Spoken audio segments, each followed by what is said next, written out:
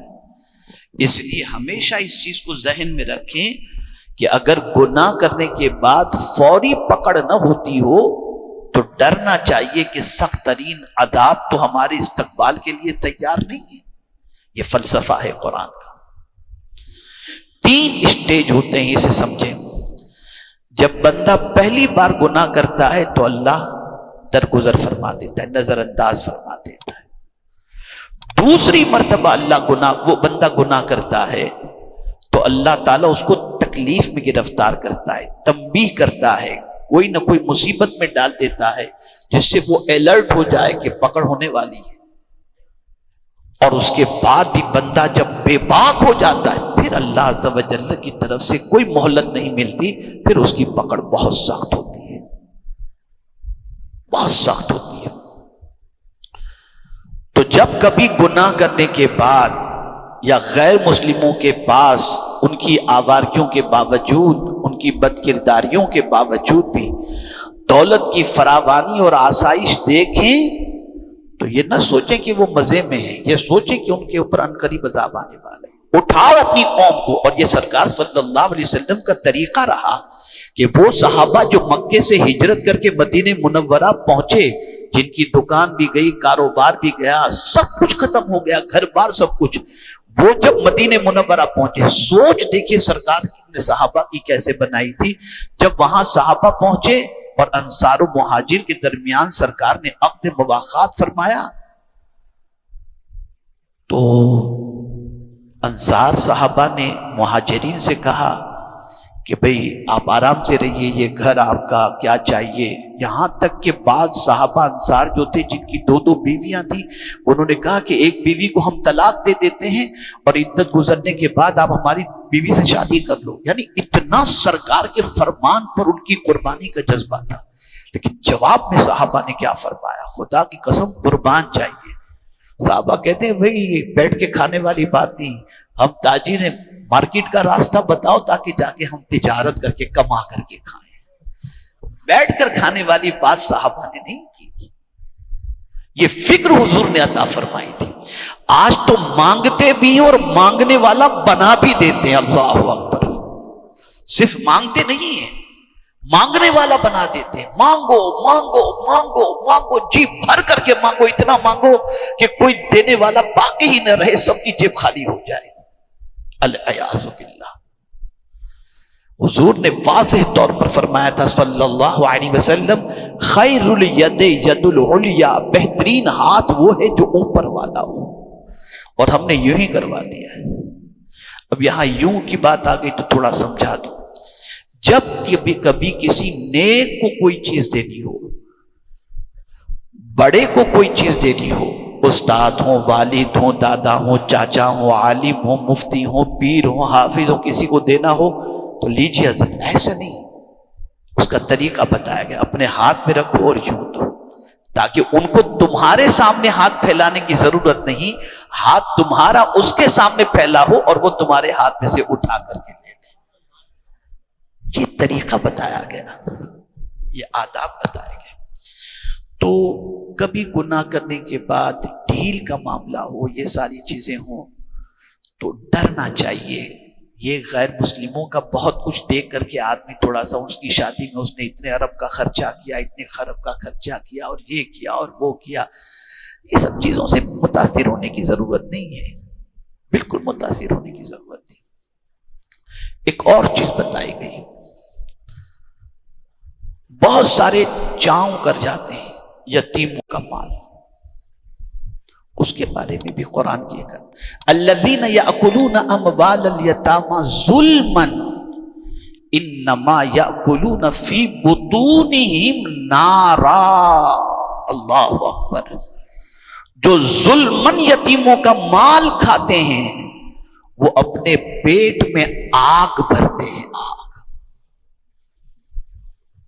تو باطل طریقے سے مال کھانا، اس کی بھی شریعت نے اجازت نہیں دی، اور اس کا انجام بھی بہت سخت ترین ہے۔ اور اگر ایک آیت پر میں روشنی نہ ڈالوں تو میں سمجھتا ہوں کہ شاید مجھے آج گفتگو میں میں سمجھوں گا کہ مطلب مکمل گفتگو نہیں ہوئی. بڑی پیاری آیت، بڑی عظیم آیت، اور یوں تو قرآن کی ہر آیت عظیم ہے، لیکن اس میں مصطفیٰ جان رحمت صلی اللہ علیہ وسلم کی عظمت بتائی گئی. قرآن کہتا ہے فَبِمَا رَحْمَةٍ مِّنَ اللَّهِ لِنْتَ لَهُمْ وَلَوْ كُنْتَ فَظًّا غَلِيظَ الْقَلْبِ لَانفَضُّوا مِنْ حَوْلِكَ.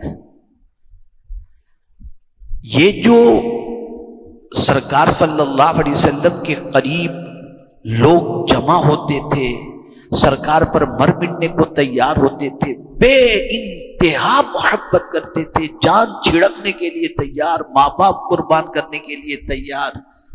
کیا وجہ تھی؟ اس وجہ کو قرآن نے بیان کی. فَبِمَا رَحْمَةٍ مِّنَ اللَّهِ لِنْتَ لَهُمْ. اللہ کی رحمت سے اے میرے محبوب آپ ان کے لیے نرم دل ہو، نرم دل ہو. اور یہ نرم دلی کی وجہ سے یہ آپ کے قریب غلاموں کا جم گٹھا ہے. وَلَوْ كُنْتَ فَظًّا غَلِيظَ الْقَلْبِ. اگر آپ سخت دل ہوتے لَانفَضُّوا مِنْ حَوْلِكَ تو یہ آپ کے سامنے جو غلاموں کا جم گٹھا ہے نا، یہ بکھر جاتا. بہت سارے لوگ ایسے ہوتے ہیں بھائی اپنے تو بہت سخت ہیں، بہت سخت دل ہیں. یہ سخت دلی پر فخر کرنے کی ضرورت نہیں ہے. اب ایک حدیث سنا کر گفتگو ختم کرتا ہوں، اور اس سے ہم اور آپ بہت بڑا سبق لے سکتے ہیں. آقا کریم صلی اللہ علیہ وسلم کی ایک حدیث غالباً الامن والعلا جو اعلیٰ حضرت کی کتاب ہے، اس کے اندر یہ حدیث مبارکہ غالباً نقل کی ہوئی ہے کہ حضور صلی اللہ علیہ وسلم ارشاد فرماتے ہیں جس کے دل میں اللہ نے رحم ڈال دیا، نرمی ڈال دی، سرکار فرماتے اس کو میری رحمت سے کچھ حصہ مل گیا، میری رحمت سے کچھ حصہ مل گیا. بہت بڑا کمال ہے نرم دلی جو ہے نا، بہت بڑا کمال ہے، بہت بڑا وصف ہے یہ. اس لیے کہ یہ ایسا وصف ہے کہ حضور فرماتے ہیں کہ جس کو یہ مل گیا اس کی وجہ سے ساری بھلائیاں کھینچ کر اس کی طرف آ جاتی ہیں، ساری بھلائی. تو میرے پیارے آقا صلی اللہ علیہ وسلم کے پیارے دیوانوں، اور بھی بہت ساری آیتیں آئیں سود کے متعلق، یا ایھا الذین آمنوا اتقوا اللہ وذروا ما بقی من الربا، اور اس طریقے سے بہت ساری آیتیں. لیکن مختصراً یہ باتیں میں نے آپ کی سماعتوں کے حوالے کی، اور ہم اور آپ دعا کریں کہ اللہ تعالی ہم سب کو قرآن مقدس پر عمل کی توفیق عطا فرمائے، رسول رحمت صلی اللہ علیہ وسلم کے ارشادات پر عمل کی توفیق نصیب فرمائے، اور ہم سب کا خاتمہ ایمان پر فرمائے. اللہم ربنا تقبل منا انک انت السمیع العلیم وتب علینا انک انت التواب الرحیم. وصلی اللہ تعالی علی خیر خلقہ ونور عرشہ سیدنا و مولانا